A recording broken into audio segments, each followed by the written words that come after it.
Hey y'all, well, I have done it. I've become a demographic. I have retired and I've moved to Florida. Maybe now that the move is over and as of tomorrow my house will be sold, maybe I'll be able to get back to posting regularly. I hope so anyway.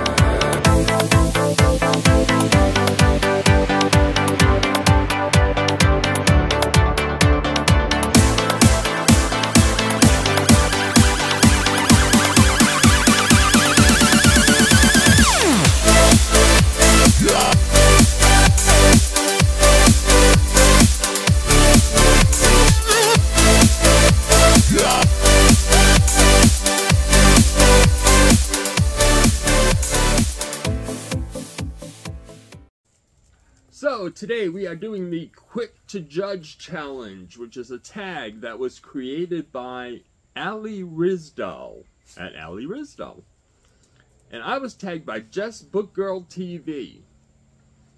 Now the thing that we do here is we pick 5 to 10 books from your shelf, unread books, and you read the first paragraph of each book, then rank them, and then add the highest ranked book to your TBR.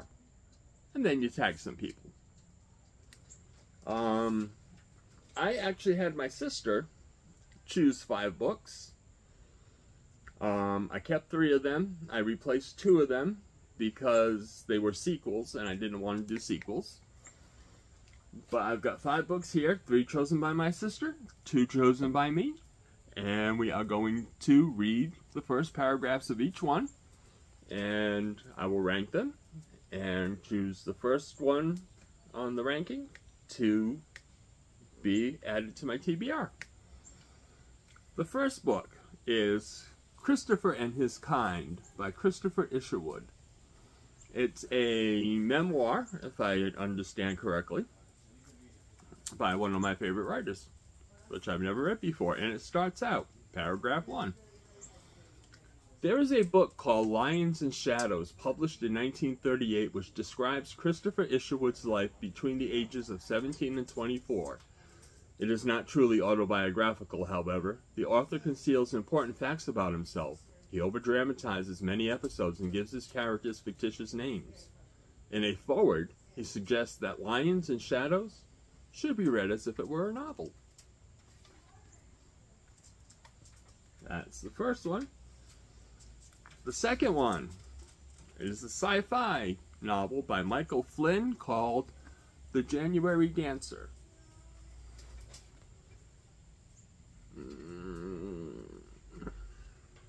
Get past all the stuff. There we go. Everything in the universe is older than it seems. Blame Einstein for that. We see what a thing was when the light left it, and that was long ago. Nothing in the night sky is contemporary, not to us, not to one another. Ancient stars exploded into ruin before their sparkle ever caught our eyes. Those glimpsed in glowing nurseries were crones before we witnessed their birth. Everything we marvel at is already gone. Next up is Memoirs of a Geisha. And the first paragraph, not counting the translator's note. Suppose that you and I were sitting in a quiet room overlooking a garden, chatting and sipping at our cups of green tea while we talked about something that had happened a long while ago. And I said to you, that afternoon when I met so-and-so was the very best afternoon of my life, and also the very worst afternoon. I expect you might put down your teacup and say, well now, which is it? Was it the best or the worst? Because it can't possibly have been both. ordinarily I'd have to laugh at myself and agree with you, but the truth is that the afternoon when I met Mr. Tanaka at Ichiro really was the best and worst of my life.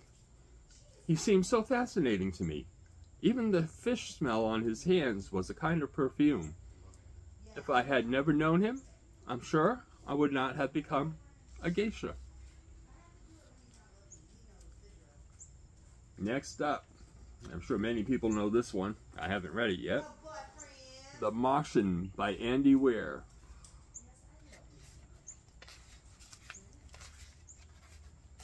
And again, we go through maps and stuff.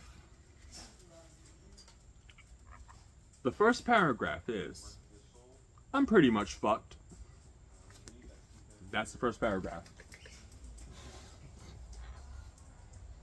And finally, we got the Taking Care of Mrs. Carroll by Paul Monette. And the first paragraph of this one is,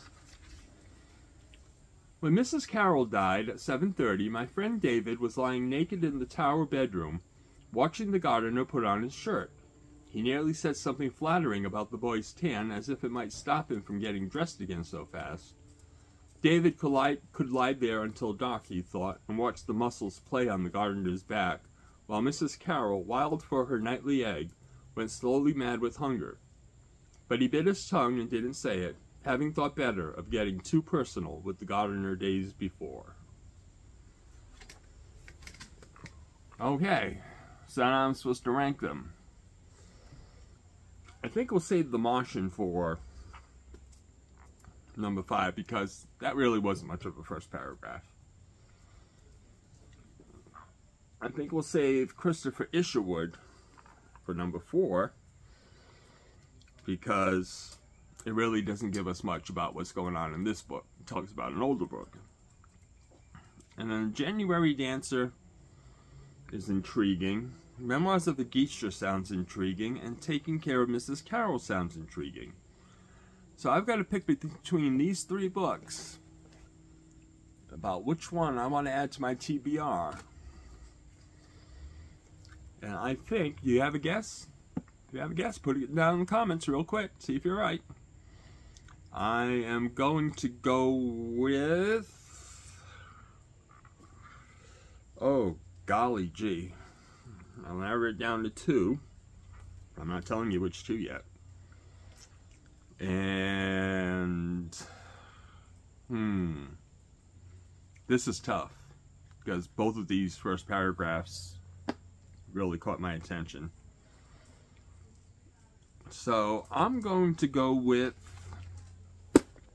Taking Care of Mrs. Carroll by Paul Monette. I think that's going to be the one I add to my to-read list, because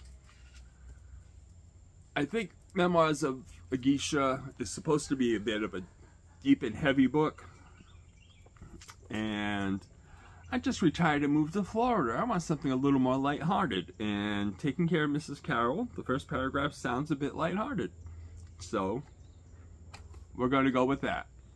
Now I get to tag some people. I am going to tag, I'm going to put my books down. I am going to tag Bookworm Adventure Girl, read by Fred. Another Bibliophile Reads, Big Al Does Books, and